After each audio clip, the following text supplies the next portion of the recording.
তবে একটা কথা আমি বলতে চাই, যারা আমার এই ভিডিও দেখে বা আমার বাগান দেখে যারা আসলে বাগান করার আগ্রহী হন বা বাগান করতে চান, তারা তাদের উদ্দেশ্যে বলতে চাই, টাকার তো বিকল্প নাই। টাকা তো আসলে যেই কাজে যান সে কাজে টাকা লাগবে, ইনভেস্টমেন্ট তো লাগবেই। তবে এসবে কৃষিতে আসলে প্রথম নম্বর যেটা ইনভেস্টমেন্ট লাগে টাকার পাশাপাশি, সেটা হলো আপনার মানে মনোযোগ। এই মনোযোগী হইতে হবে। মনোযোগ বলতে আমি আসলে কি বোঝাতে চাচ্ছি একটু ক্লিয়ার করি। মনোযোগ বলতে, ধরেন আমি এই বেদানাগুলা প্রতিদিন বা এই গাছগুলো, এমনও গাছ আছে আমার প্রতিদিন 20-12 দেখা পড়ে। আমার অন্যান্য কাজের পাশাপাশিও কিন্তু আমি এটা করি। আমার এটা আসলে মূল কাজ না। আমি আসলে টেকনিশিয়ান পার্সন। আমি টেকনিশিয়ান পার্সন। আমার লাইফ আসলে টেকনিক্যাল বিষয় নিয়ে আসলে আমি সারা জীবন করছি। তো তারপরে কৃষিতে আসলে এই মানে শখের বশে কৃষি করতে আসি, কিছু গাছ মানে বাংলো বাড়ি টাইপের বানাতে যায় কিছু গাছ নিয়ে যখন আমি স্টাডি করি, তখন আসলে আমার আমি বিষয়টা অনুধাবন করি যে আসলে কৃষিতে এরকমভাবে যদি আমি প্রযুক্তি খাটাই বা এরকমভাবে যদি আমি আস্তে আস্তে করি, তাহলে এখান থেকে সফলতা সম্ভব। যার কারণে আসলে এটা আমার কাছে এটা আমি করতে পারছি আর কি। তো আরেকটা বিষয় ডিসকাস করি। এই বেদেনা বাগানে আমি একটা বিষয় দেখেছি, আমি রাত্রে খুব মানে রাত্রে দেখি আর কি গাছ। রাত্রে গাছ দেখলে কি হয়, রাত্রিতে পোকামাকড় বেশি আসে। আপনি আসলে অনুধাবন করতে পারবেন রাত্রে আসলে যে আসলে কোন পোকা আপনার গাছে লেগেছে, কোন পোকার বিষ দিতে হবে। এটা আমি দিনে এসে আপনি কখনোই পাবেন না।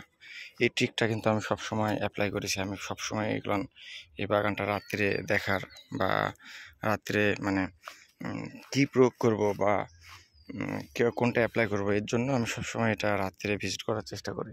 রাত্রে ভিজিট করলে এই জিনিসগুলো ক্লিয়ার হয়ে যায়। তো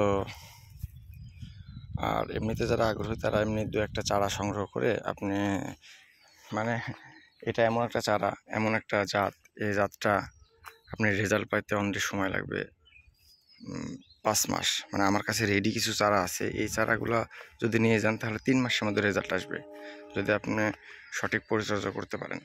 ঠিক আছে? আর পরিচর্যা বলতে, একটা কাজ যখন আপনি রেগুলার করবেন তখন আপনি নিজেই জেনে যাবেন যে আসলে আপনাকে কী করা প্রয়োজন। একটা গাছ যখন আপনি দিনে 2-3 বার 4বার 5বার দেখবেন, তখন আপনার রোগ সম্বন্ধে আপনার একটা আইডিয়া হয়ে যাবে।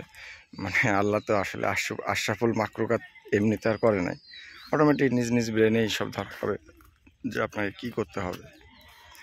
আর এই বাণিজ্যিক হারে করার পরও আমি কিন্তু এটা মানে এত দেখার পরেও আমি কিন্তু বাগান হিসেবে আমি 180টা করেছিলাম। আমার এই বছরের আরও 6 মাস হলো কিছু গাছ, ওইগুলা 6 মাস হচ্ছে। মানে বাণিজ্যিক করার পরেও আমি একটা ট্রাই করেছি যে বাণিজ্যিক হারে করলে 200টা গাছ দেখি যে কেমন আসে। তারপরে এই বছরে আবার 100-150 পিস আমি করলাম আর কি। তো কৃষিতে কেউ কখনো লাভ মারি বলেন আর অতি দ্রুত বড়লোক হওয়া কৃষিতে পসিবল না। এটা দীর্ঘমেয়াদী একটা প্ল্যান, এবং এই প্ল্যান যদি সাকসেস হয় তাহলে টাকা আছে, হ্যাঁ, অন্যান্য ব্যবসার সাথে ইনভেস্টমেন্টের চাইতে টাকা অনেক বেশি আসবে, এটা সঠিক। কিন্তু মানে এটা ধীর গতি, এটা খুব ফাস্টলি হবে না। এটা চাইলে আপনি 5 দিন 10 দিনে সম্ভব না, 2 মাস 3 মাসে সম্ভব না, মানে 6 মাসে সম্ভব না। এটা রেজাল্ট বা মিষ্টি যদি পাইতে চান তাহলে আপনাকে মিনিমাম ওয়েট করা লাগবে, দেখা যাচ্ছে যে 1 বছর 2 বছর। তো ঠিক আছে তাহলে, আসসালামু আলাইকুম।